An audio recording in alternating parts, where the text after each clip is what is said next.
Your Vote 2024, there are some concerns tonight about ballots in Riverside County, with some viewers saying they're difficult to read because of a poor ballot design.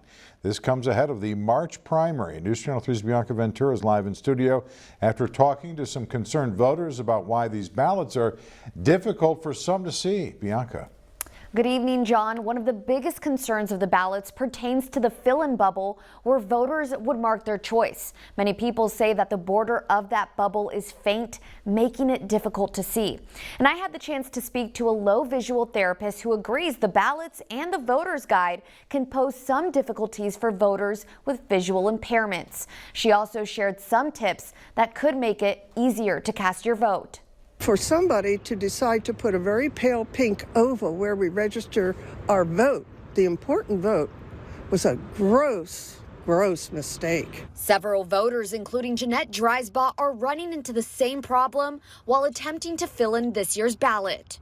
Robert J. Rizzo also emailed our newsroom with his concerns, saying he was, quote, shocked to see that they were so badly designed as to be nearly unusable for people without extremely good vision. Based off of your expert opinion, would you say that this year's ballot could be a little bit difficult for people that have trouble with their vision?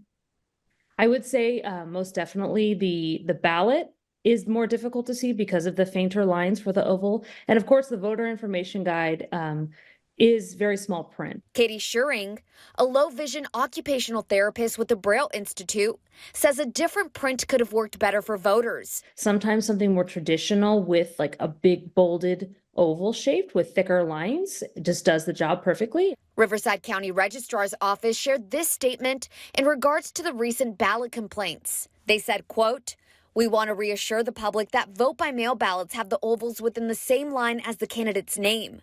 They also added, the Registrar of Voters Office is committed to accurate selections for every registered voter and will promptly issue a new ballot if needed. Unlike the voter's guide, ballots are not offered in a larger text, but Schuring shared these tips to help voters. If you have bifocals that you normally wear, we call them cheaters or reading glasses, you might have to put those on, even if it's just to make the selection of the person. And voters like Dreisbaugh are ultimately concerned that the fine print could have a bold impact on this year's race. It's a presidential year. There are big decisions to be made. And I think all of us have an obligation, including the registrar in particular, to make it easy to vote.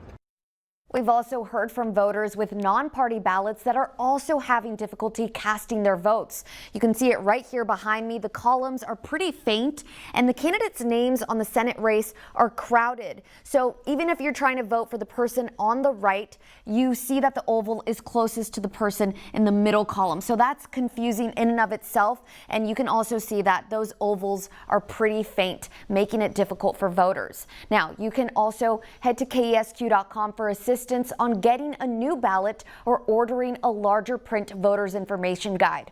I'm live in studio. Bianca Ventura, back to you.